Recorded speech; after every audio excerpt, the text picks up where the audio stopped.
বরিশাল, ঝালকাঠি, পিরোজপুর এবং সিরাজগঞ্জের শতাধিক পরিবার আজও নিপুণ হাতে বংশ পরম্পরায় এই শিল্পকে বাঁচিয়ে রেখেছেন।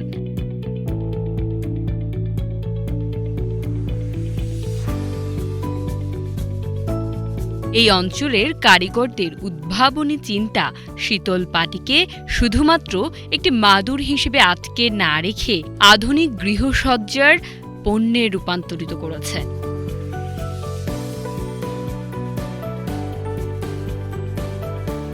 এই আধুনিকীকরণ ঐতিহ্যকে সময়ের সঙ্গে তাল মিলিয়ে শীতল পাটিকে প্রাসঙ্গিক রাখতে অত্যন্ত সহায়ক হচ্ছে। সরকারি সহায়তা এবং সঠিক বিপণন কৌশল নিশ্চিত হলে এই শিল্প কেবল টিকে থাকবে না, বরং গ্রামের এই হস্তশিল্পে বহু মানুষের জন্য টেকসই কর্মসংস্থান সৃষ্টি হবে। উন্নত মানের নকশি পাটি আন্তর্জাতিক বাজারে হস্তশিল্প হিসেবে উচ্চ মূল্য পাওয়ার ব্যাপক সম্ভাবনা রাখে।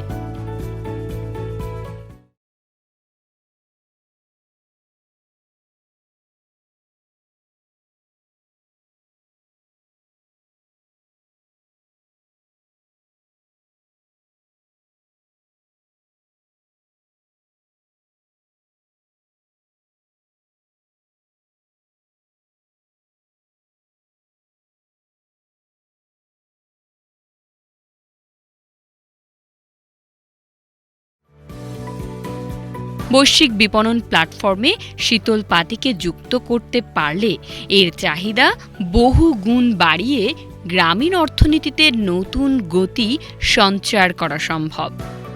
বাকেরগঞ্জ উপজেলায় প্রায় ৫ শতাধিক পরিবার আছে যারা পাটি শিল্পের জন্য প্রয়োজনীয় পাইট্রা গাছ চাষাবাদ করে এবং আমাদের মাঠ পর্যায়ে উপসাগরী কৃষি কর্মকর্তার মাধ্যমে আমরা তাদের রোগবালাই দমন সহ বিভিন্ন পরামর্শ দিয়ে থাকি এবং তারা এতে উপকৃত হয়। শীতল পাটি তৈরির প্রধান উপকরণ হল পাইট্রা বা মূর্তা বেত।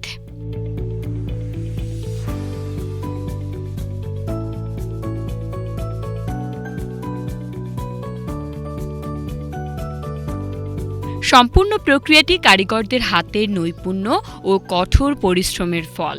দক্ষ কারিগররা জমিতে জন্মানো পরিপক্ক মূর্তা বেত অত্যন্ত যত্ন সহকারে সংগ্রহ করেন।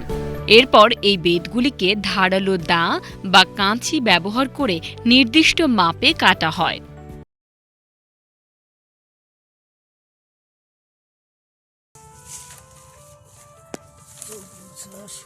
কোন যুগে লাগাইছে কেউ করতে হবে না, এর তো মরণ নেই। এর এই যে কাটবে, এই ধরেন এই যে কাটবে, এই দুইটা কাটবে, একটা থাকবে, আবার এই হোকার আবার বসে উঠেছে আশ্বিন মাসে একটা কইবি। এর পাড়ি হেন ধরেন পাড়ি হেন ২,২২০, ২৫০, ৩,৩৫০ বেসবে। এর ওই ২১ পণ এই যে পড়বে ৬,০০০ টাকা, ২১ পণের দাম। এই যে হইলে ৭০ টাকা পণ। বেতের বহিঃত্বক ছাড়িয়ে ভেতরের নরম অংশটিকে প্রয়োজন অনুসারে সূক্ষ্ম বেতিতে পরিণত করা হয়। এই বেতি তৈরির প্রক্রিয়াটি পাটির গুণগত মান নির্ধারণ করে। এরপর বেতিগুলিকে সেদ্ধ করা হয় এবং পরে রোদ ও ছায়ায় শুকিয়ে শীতল পাটি বোনার জন্য চূড়ান্তভাবে প্রস্তুত করা হয়। এই সেদ্ধ ও শুকানো বেতিগুলি দিয়েই শুরু হয় শীতল পাটির বুনন।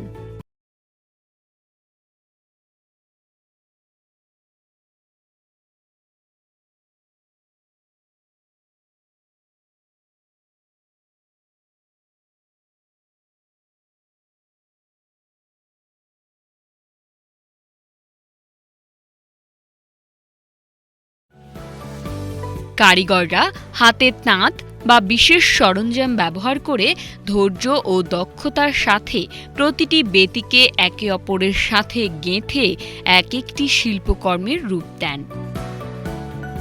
নকশি পাটি তৈরির ক্ষেত্রে বুননের সময়ই তাতে বিভিন্ন ঐতিহ্যবাহী মোটিফ ও জ্যামিতিক নকশা ফুটিয়ে তোলা হয়, যা শীতল পাটিকে এক শৈল্পিক মাত্রা দেয়। এই নিবিড় বুনন প্রক্রিয়ায় পাটির শীতল পরশের মূল কারণ।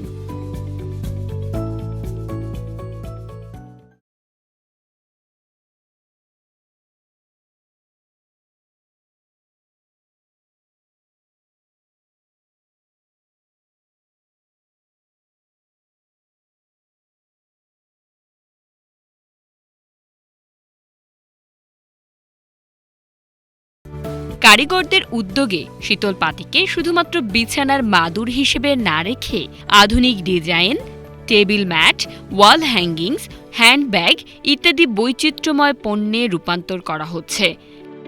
ক্রেতার রুচির পরিবর্তনের সাথে তাল মিলিয়ে এই আধুনিকীকরণ শিল্পটিকে সফলভাবে টিকে থাকতে সাহায্য করবে এবং বিদেশেও এর চাহিদা বাড়াবে।